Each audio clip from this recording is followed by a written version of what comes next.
So I think it's good we start with Surah Al-Fatiha. بسم الله الرحمن الرحيم الحمد لله رب العالمين الرحمن الرحيم مالك يوم الدين إياك نعبد وإياك نستعين اهدنا الصراط المستقيم صراط الذين أنعمت عليهم غير المغضوب عليهم ولا الضالين صدق الله العلي العظيم. السلام عليك يا أبا عبد الله وعلى الأرواح التي حلت بفنائك، عليكم منا جميعا سلام الله أبدا ما بقيت وبقي الليل والنهار، ولا جعل الله آخر الأحد منا لزيارتكم. السلام على الحسين وعلى علي بن الحسين وعلى أولاد الحسين وعلى أصحاب الحسين.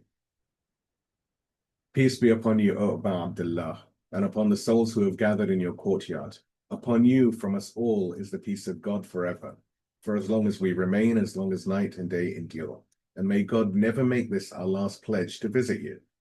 Peace be upon Hussein and upon Ali, the son of Hussein, and upon the children of Hussein and upon the companions of Hussein. Assalamu alaikum wa rahmatullahi wa barakatuh. This is the 7th in our series of sessions for these nights of Ashura and Arba'een on the subject of Tabyeen or clarification. As is the case with all of our other sessions, such as those on patience, the lantern of the path, or the art of supplication, it is very strongly recommended that anyone consuming this, at the very least, review the previous sessions prior to consuming this one. This is because of the nature of the discussion, the manner of discourse really does require that each part build upon the one that came before, or the ones that came before. This is to avoid confusion, misunderstanding, and any invalid assumptions that can lead to what would be the antithesis of Tabyeen. While we do have a recap for each session, the recap is highly summarized, and to truly get the full nuance, the previous sessions will really need to be consumed, studied, and reflected upon. So if I can get a salawat, we can move on to the recap. اللهم صل على محمد وآل محمد. So in the previous session, we moved from the external demands of clarification to its internal conditions, the spiritual, the emotional, and the moral qualities necessary for truth to take root and inspire meaningful action. We began by affirming that clarification must lead to disciplined, strategic movement, not reactionary outbursts or disorganized efforts. The duty to direct such movement does not rest solely on leadership or governments, but falls especially on the circles of the conscious middle, youth, thinkers, and believers with insight and initiative. We examine the dual responsibility of mind and heart in those who seek to clarify. Intellectual strength alone is insufficient without humility, sincerity, dhikr, and good character. Clarification must be tailored to audiences, delivered with kindness, and rooted in wisdom, not condescension. As Imam Sajjad taught, be callers to the people without your tongues. We reflected on the example of Prophet Muhammad, peace and blessings be upon him and his family, who Imam Ali likened to a physician, healing not just with words, but hearts dulled by negligence. Today's clarifiers must follow this prophetic model, diagnosing ailments and offering remedies with care, precision, and purpose. We then examine the online realm, where the battle for hearts and minds now often takes place. We stress the need for believers to engage with intention, reclaiming the digital space with clarity, dignity, and creativity, but not to provoke, but instead to build. We then turn to the necessity of courage, the ability to speak truth when it is unpopular, to stand firm in the face of fear, and to reject the paralysis of political or social anxiety. Citing verses from the Qur'an, we affirm that only those who fear God alone will be given the discernment or the furqan to navigate sedition with clarity. We clarified a misunderstood narration of Imam Ali, often used to justify silence during turmoil. Instead, we emphasized the example of Ammar ibn Yasir, who illuminated confusion during the Battle of Siffin by moving between the hesitant and the manipulated, explaining, persuading, and clarifying without fear. From there, we addressed the need to avoid commotion and agitation, and instead focus on constructive clarification, speaking truth in a manner that refines rather than ridicules, that inspires solutions rather than deepens division. We highlighted how sincere and respectful speech can even aid those in power by sharpening awareness and guiding reform. Then came a call for innovation. We asserted that tabyeen, or clarification, is not mere repetition. Rather, it is the renewal of truth in every age, through modern tools, visual media, dynamic formats, and accessible language. Those who carry the message must be alert to shifts in culture and communicate in ways that resonate without diluting the message. Finally, we explored the emotive power of speech, urging that tabyeen should unite the intellect and the heart. Sincerity, sorrow, and love are not weaknesses in communication. They are the very vessels of prophetic speech. A heartless truth repels, whereas a heartfelt truth revives. We concluded with a reminder that true clarification is not cold repetition. It is an act of worship, an act of courage, and an act of creativity, carried out with trust in God, in pursuit of His pleasure, and with full awareness that truth does not speak itself. It must be carried by messengers worthy of its weight. Please give me a salawat and we move on to today's session, which is about the methods and types of clarification. Allah salli ala Muhammad. So, clarification or tabyeen is not simply the act of speaking. It is actually a sacred responsibility to unveil the truth with wisdom, to transmit light without distortion, and to guide without arrogance. In every era, believers are tasked not only with defending the truth, but with delivering it in the most effective way, in a way that penetrates both the intellect and the heart, without compromising its essence. The Qur'an does not command believers to merely speak, but rather to invite. In Qur'an, Surah An-Nahl, the chapter of the bee, 16th chapter of the Qur'an, verse 125, Allah subhanahu wa ta'ala, He says, "Invite to the path of your Lord with wisdom and good advice, and dispute with them in the best manner." This verse outlines not just the duty, but the method: wisdom, good counsel, and excellent manners in disagreement. The way we speak is part of the truth we are conveying. Words that are sharp but careless may defeat an opponent, but they cannot revive a soul. Clarification, when rooted in divine purpose, becomes more than dialogue. It becomes da'wah, or rather, spiritual invitation. Imam Khamenei emphasizes that the method of clarification must evolve with the context, the audience, and the circumstances. What works in a scholarly seminary may fall flat among youth on a university campus.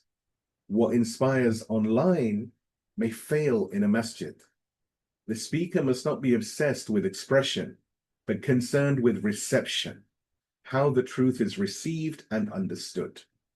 This too is a matter of worship. For is it not the way of the Prophet Muhammad, peace and blessings be upon him and his family, who was commanded not merely to deliver the message, but to do so with care for its reception? In the Qur'an, in Surah An-Nisa, the chapter of the women, 4th chapter of the Qur'an, verse 63, Allah subhanahu wa ta'ala, He says, "And speak to them with impactful words that reach their souls." Speech that is baligh, or impactful, is speech that reaches beyond the ears and settles in the heart. The divine speaker is not a broadcaster of information, but a physician of souls. Imam Ali, peace and blessings be upon him, once likened the Prophet to such a physician. And again, like with all of the references in the session, you can find them all in the write-up. There are detailed citations. So in Nahjul Balagha, Imam Ali is quoted to have said about Prophet Muhammad, he says, "He was a physician who traveled with his medicine, applying it wherever it was needed." This is the model for every clarifier of truth, to apply the healing of divine knowledge precisely where it is needed, not randomly and not ritualistically. So the question we must begin with is not just, what shall I say, but rather, who is listening? What are their wounds? What language do they understand? What healing do they require? This is the beginning of clarification as a science. And more than a science, it is in fact a divine art. So now let's look at tailoring the method to the audience. Clarification is not a one-way transmission. It is a relationship between the speaker and the listener, the message and the need, the heart and the heart. It is not enough to speak the truth. The truth must be received, and that requires that the clarifier understands who stands before them. The late Imam Khomeini, may God rest his pure soul, once said, "We speak to each generation in the language of its time." This principle remains vital in every age. Indeed, Imam Khamenei underscores this with a recurring insight. We must know what is on the mind of our audience, especially our youth, not just what we wish to express. The speech may be eloquent, well-referenced, even technically flawless, but if it fails to touch the concerns of those listening, it is a monologue. It is not a clarification. Sometimes the questions in a person's heart are unspoken, even unconscious. The speaker must be alert, spiritually attuned, and able to answer the question that was not asked, but that needed answering. In Qur'an, in Surah Ma'idah, 5th chapter of the Qur'an, the chapter of the table spread, verse 67, Allah subhanahu wa ta'ala says, "O messenger, convey what has been sent down to you from your Lord." Yet the verse does not say how to convey. That discretion lies with the Prophet, who would tailor his approach to the Bedouin, to the intellectual, to the repentant, and to the obstinate in different ways. He understood the hearts of people before speaking to their minds. This is why engagement with the community is essential. Clarifiers must speak with people, not at them. Imam Khamenei calls upon scholars, da'wah workers, and thinkers to sit with the youth, to request their questions, and to listen not for answers, but for needs. Indeed, in Munajat Sha'baniyya, it is written, "And make me of those whom you called, and they responded to you, and whom you observed, and they were overwhelmed by your majesty." True clarification invites such a response, not because of the speaker's brilliance, but because the speech entered a heart that had been understood and respected. And this demands more than information. It demands empathy. In Qur'an, in Surah Baqarah, chapter of the cow, 2nd chapter of the Qur'an, verse 83, Allah subhanahu wa ta'ala, he says, "And speak kindly to the people." To speak kindly is not merely to avoid harshness. Rather, it is to speak meaningfully, to match truth with tenderness, and to give people the clarity they need in the form they are able to receive. That is the first responsibility of method, to honor the audience. Please give me a salawat, and we move to the idea of the value of real-world interaction. اللهم صل على محمد وآل محمد. So in an age dominated by screens, scrolling, and shallow bursts of information, it is tempting to reduce clarification to tweets, videos, and digital statements. Yet while the online space is a tool, it is no substitute for real presence. Imam Khamenei repeatedly stresses that those engaged in Tabyeen must not restrict themselves to virtual platforms. While the digital realm provides opportunities, it cannot replicate the power of face-to-face gatherings, where souls meet, not just opinions.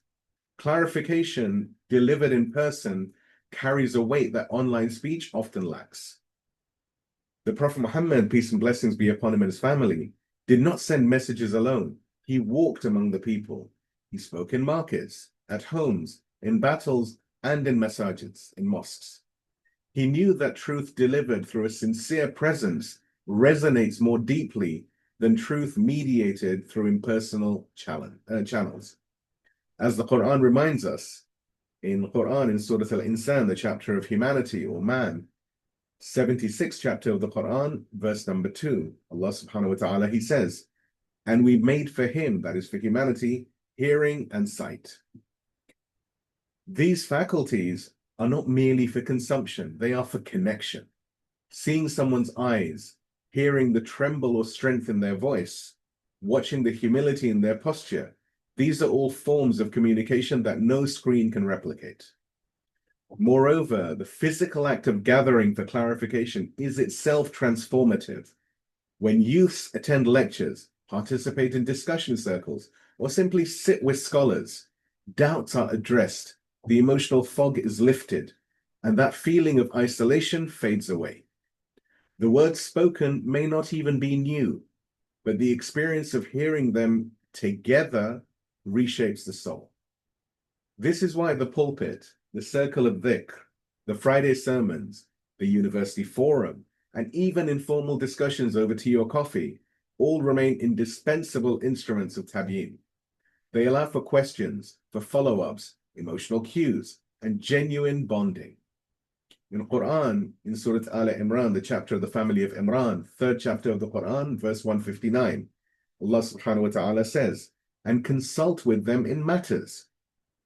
This divine directive to the Prophet, peace and blessings be upon him and his family, is not just about consultation. It affirms the value of shared presence, mutual engagement, and the wisdom that emerges in real dialogue.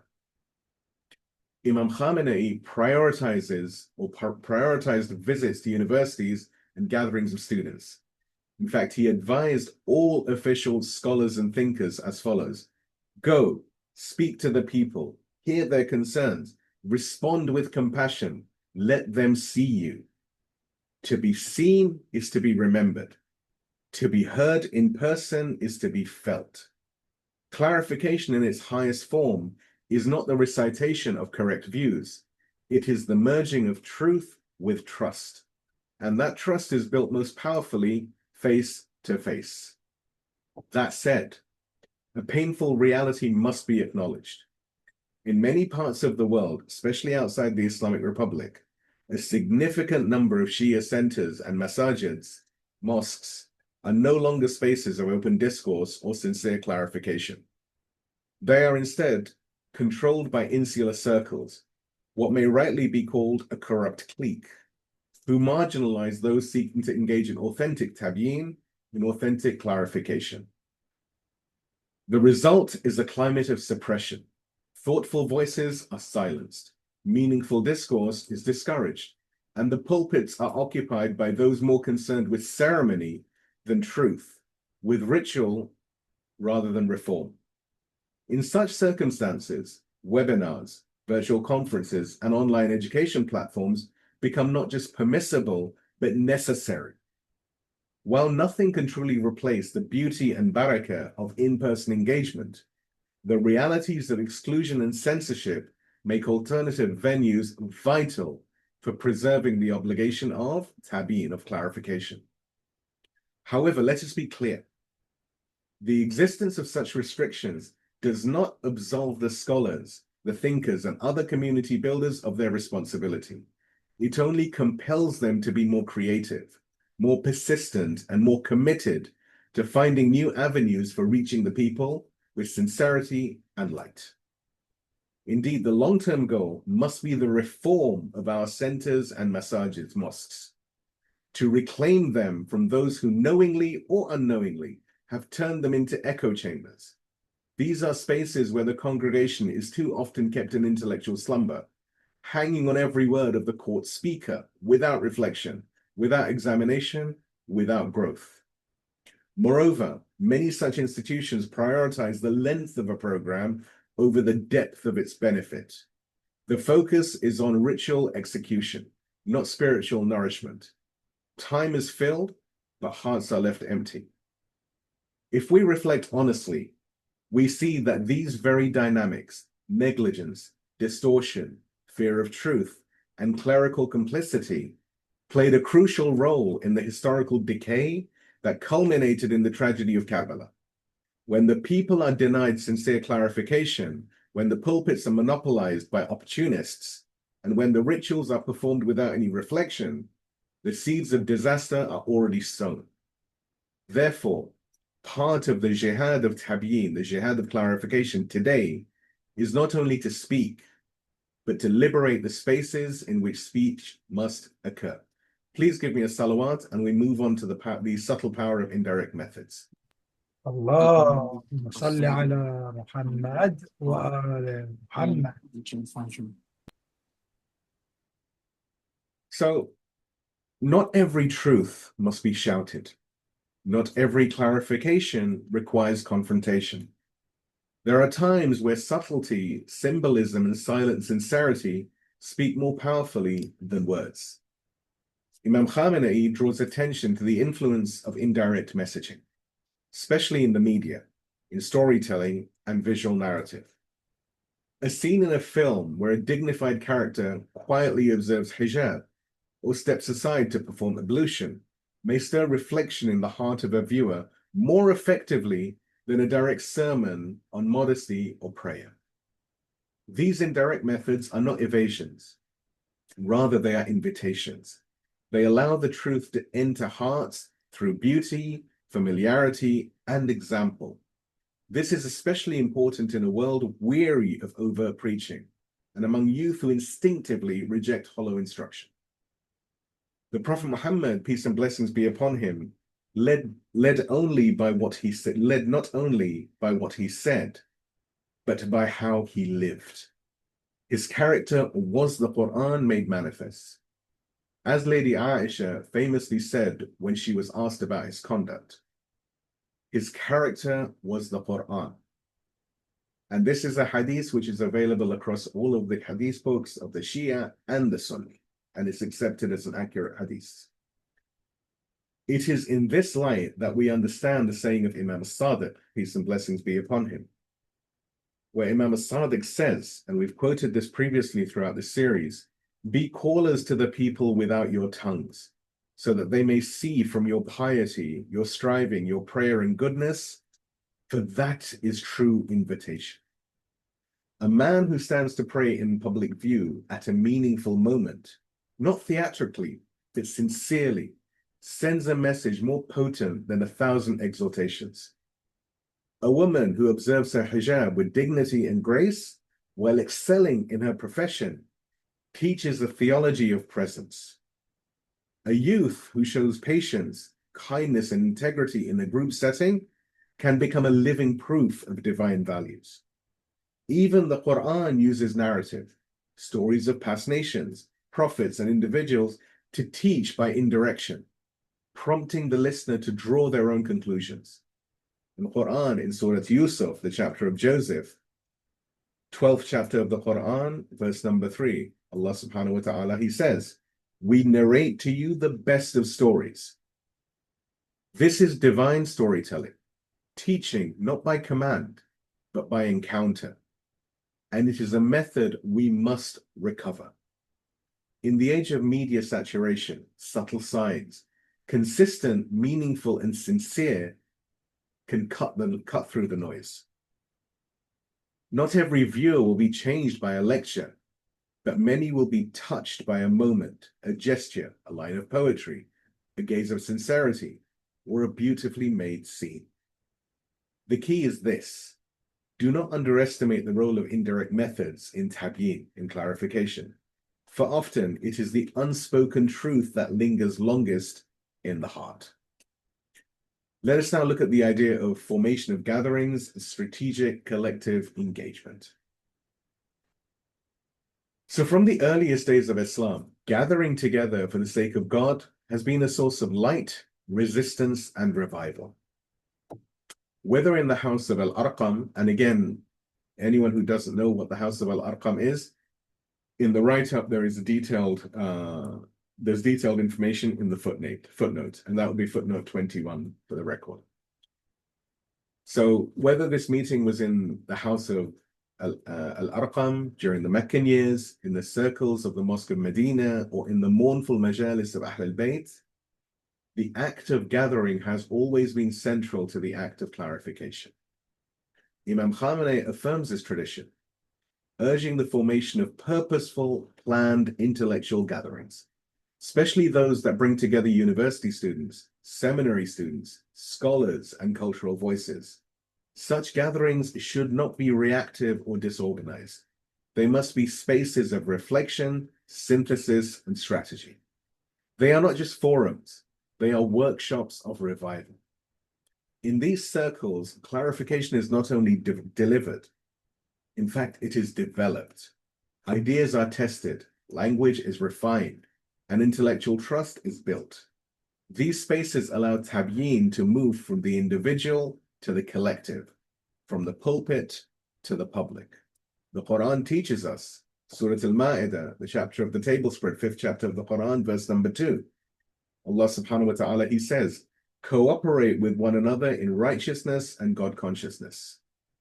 Strategic cooperation in thought, speech, and action is a necessity, especially in the face of coordinated cultural and ideological warfare.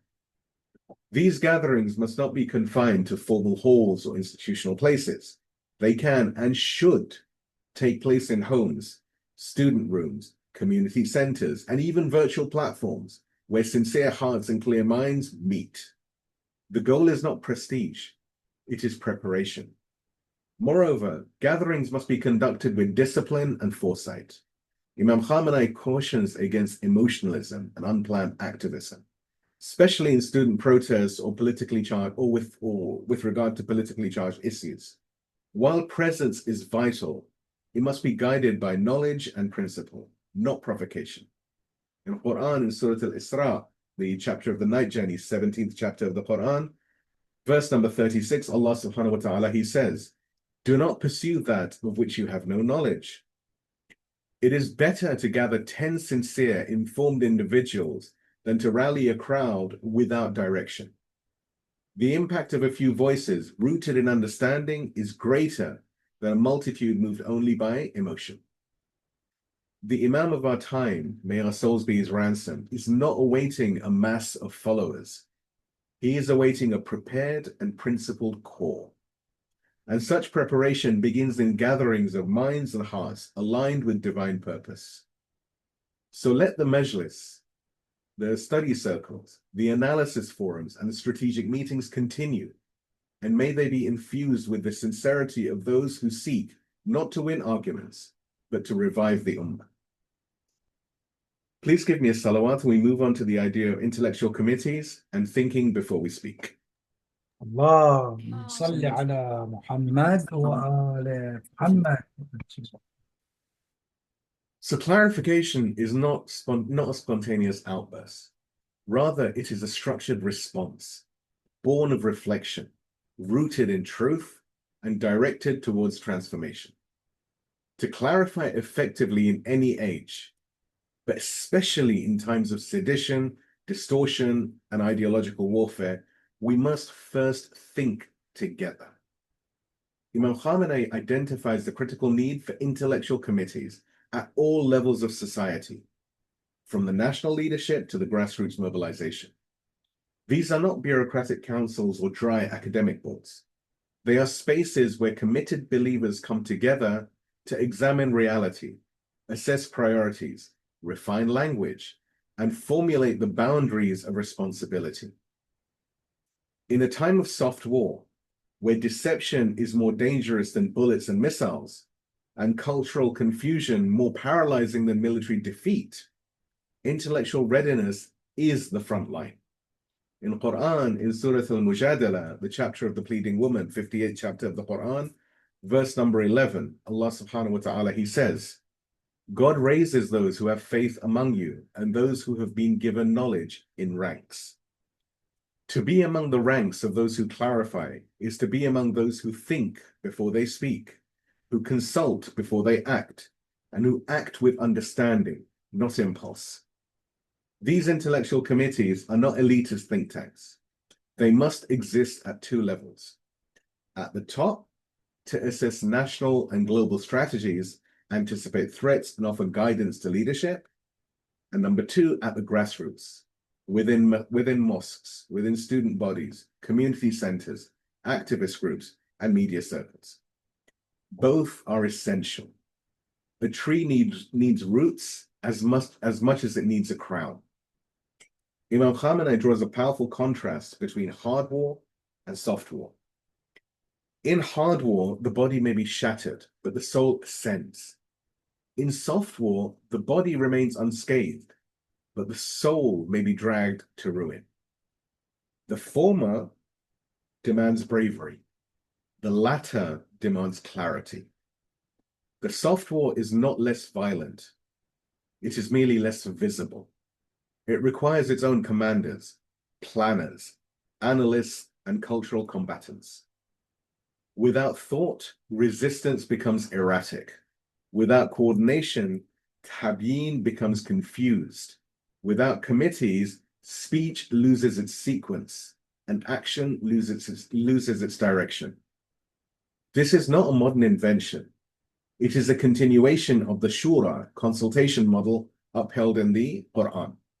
In Qur'an, in Surah Ashura, the chapter of consultation, 42nd chapter of the Qur'an, verse number 38, Allah subhanahu wa ta'ala, He says, and their affairs are conducted by mutual consultation. We must move from reactive individualism to disciplined collective thought. Those who speak on behalf of truth must first sit with one another, not only to validate their positions, but to refine them in the light of divine guidance and communal insight. For clarification that begins with sincerity must mature with strategy, and strategy requires thinking together before speaking apart. Let us now look at knowledge-based circles, reviving the mosque as a lighthouse. But before that, please give me a salawat ala Muhammad wa ali Muhammad. اللهم صل على محمد وآل The masjid, the house of God, was never intended to be a silent structure of rituals alone. It was, in the prophetic age, a center of life, a place of learning, a place of strategy, a place of solidarity, a place of justice, a place of connection, and it must be so again. Imam Khamenei calls for the revival of knowledge-based circles within our places of worship. These are not to be limited to the Friday sermons or the Ashura majalis. They must become ongoing gatherings where hearts are nurtured and minds are illuminated.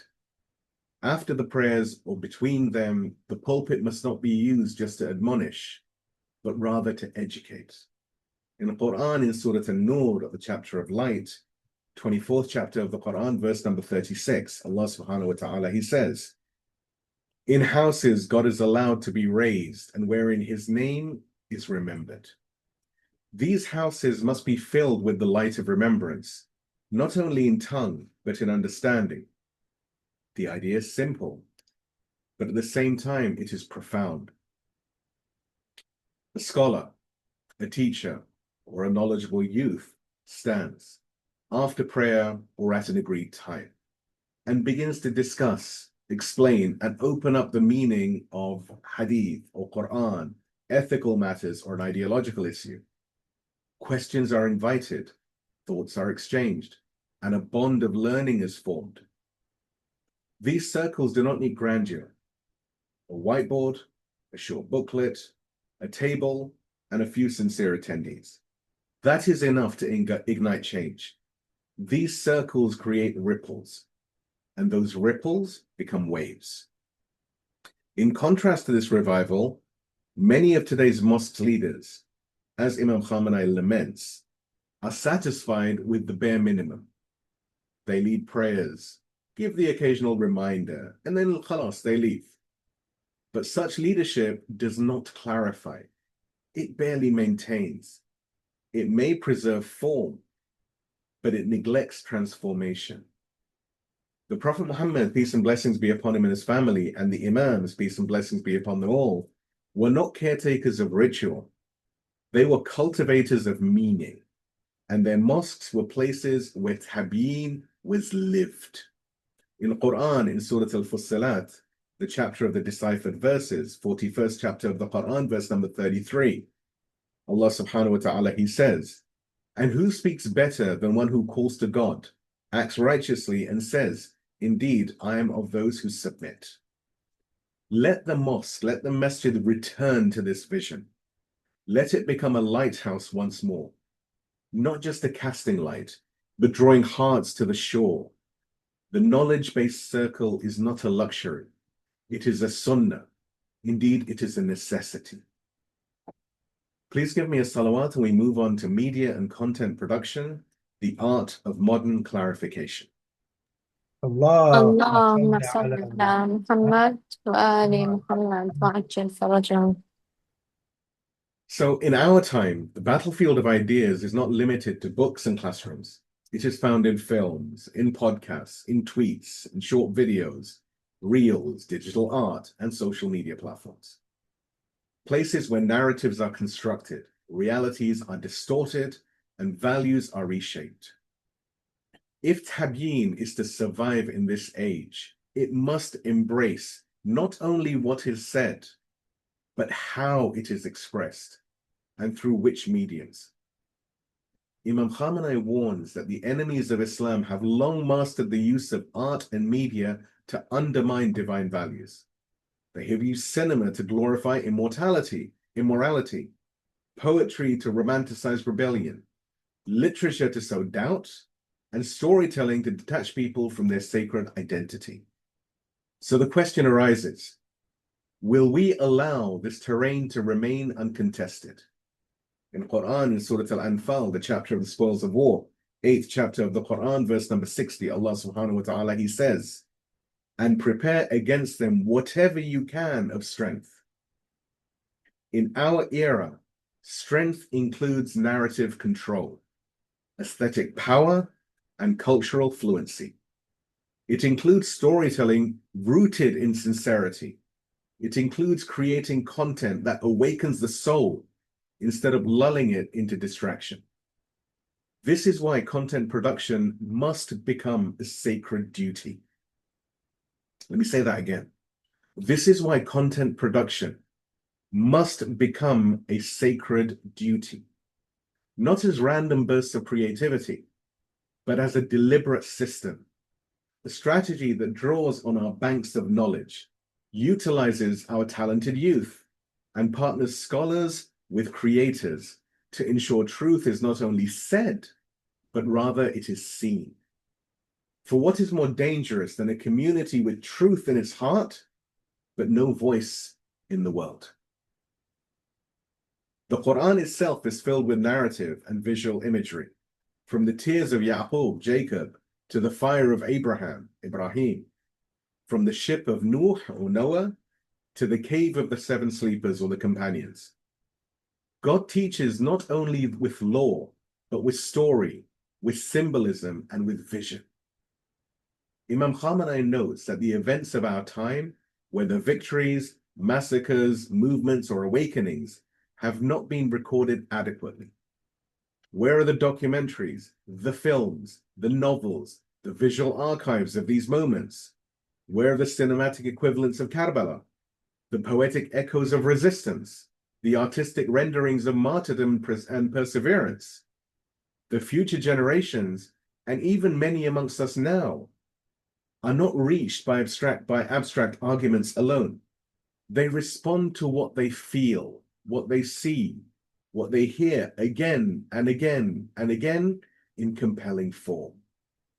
Imam Sajjad, peace and blessings be upon him, is reported to have said, the scholar who speaks to people, sits in gatherings, clarifies truth, and exposes falsehood, he is engaged in the greatest jihad. Today, this gathering must include YouTube, TikTok, Instagram, cinema halls, digital classrooms, podcasts, and much more besides. To abandon these spaces is to cede the ground to distortion. So we must build teams. We must refine messages. We must study trends. We must train creatives. And above all, we must produce with purpose. We do not seek attention. We seek impact. And impact comes when sincerity meets skill. Please give me a salawat and we move on to the conclusion. اللهم صل على محمد اللهم صل على محمد وآل محمد وعجل فرجهم. So let us look at a method that mirrors the message.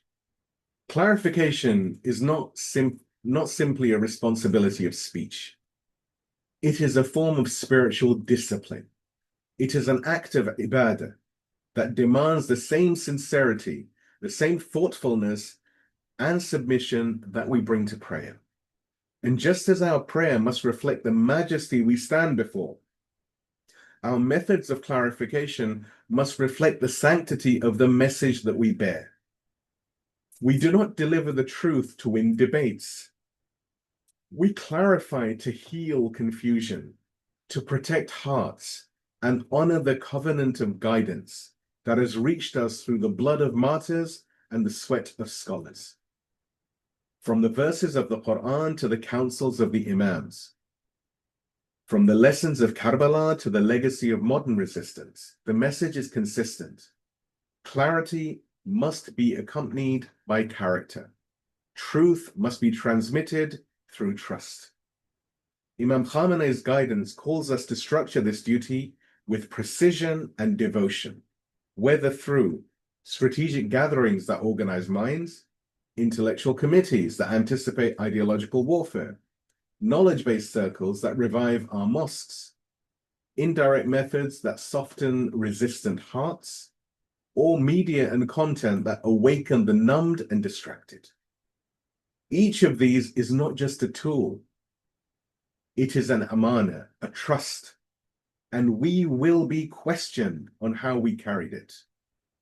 In Qur'an, Surah Al-Asr, the chapter of time, 103rd chapter of the Qur'an, verses 1 to 3, Allah subhanahu wa ta'ala, He says, "By the time, indeed, man is in a state of loss, except those who believe, do righteous deeds, and enjoin one another to truth, and enjoin one another to patience." Tabyeen is part of this divine prescription. Tawassi bil-haq, mutual counsel in truth. So let our speech mirror the sincerity of our cause. Let our strategy reflect the wisdom of our teachers, and let our methods match the honor of the message we carry. A message that has come to us through the tears of Sayyidah Fatima al-Zahra, the blood of Imam Hussein, the silence of Imam Hassan, and the resistance of Sayyidah Zainab. O God, make us among those who clarify with care, speak with sincerity, act with understanding, and reform our communities with patience and insight.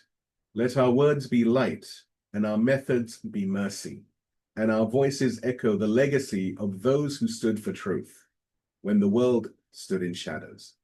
Please give me a salawat, and we move on to the supplication eulogy, which tonight is entitled The One Who Never Drank. اللهم صل اللهم صل على محمد محمد وآل محمد وعجل فرجهم. In his name, the Lord of the martyrs and the truthful. O God, send your blessings upon Muhammad and the family of Muhammad.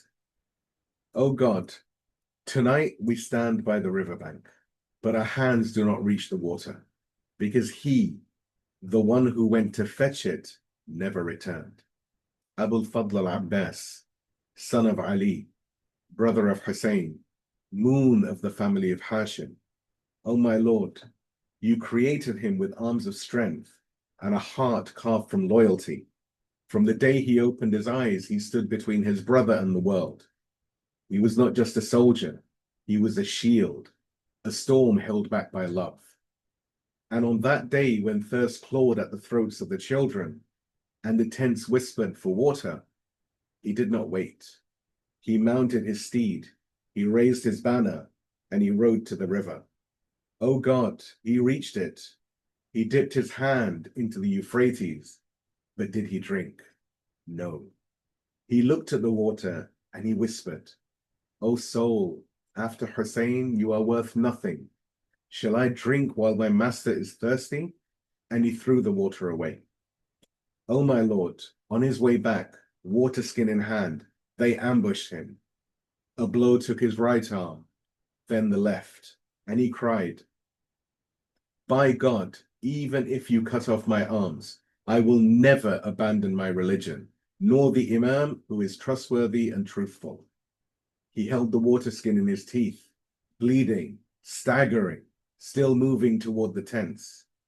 But an arrow struck the bag, and another his eye. Then came the iron mace, and the moon fell. O Hussein, what did you feel when you reached your brother lying broken on the sand? You placed his head in your lap, but he moved it away. Why, my brother? Because now it is in your lap, but soon whose lap will cradle your head when they strike your neck? And when the Imam returned to the camp, he did not say, the water is gone. He said, my back is broken. O God, let our loyalty be like this. Let our courage be like his. Let our thirst be for the truth, and our heart and our arms never stretch towards falsehood. And if we fall, let it be for no banner but the banner of Hussein. O Abul Fadl, O quencher of the thirsty, O gateway to needs, intercede for us with God. O God, make us of the banner bearers, the loyal ones, and the walkers of the path of the pure. Tonight we remember the one who never drank, the one who lost his arms, but never his honor, the one who gave his soul, not for water, but for love. Tonight we cry for Abbas, and we whisper to him, may we never abandon our Hussein, just as you never did. وآخر الدعوان الحمد لله رب العالمين والسلام عليكم ورحمة الله وبركاته.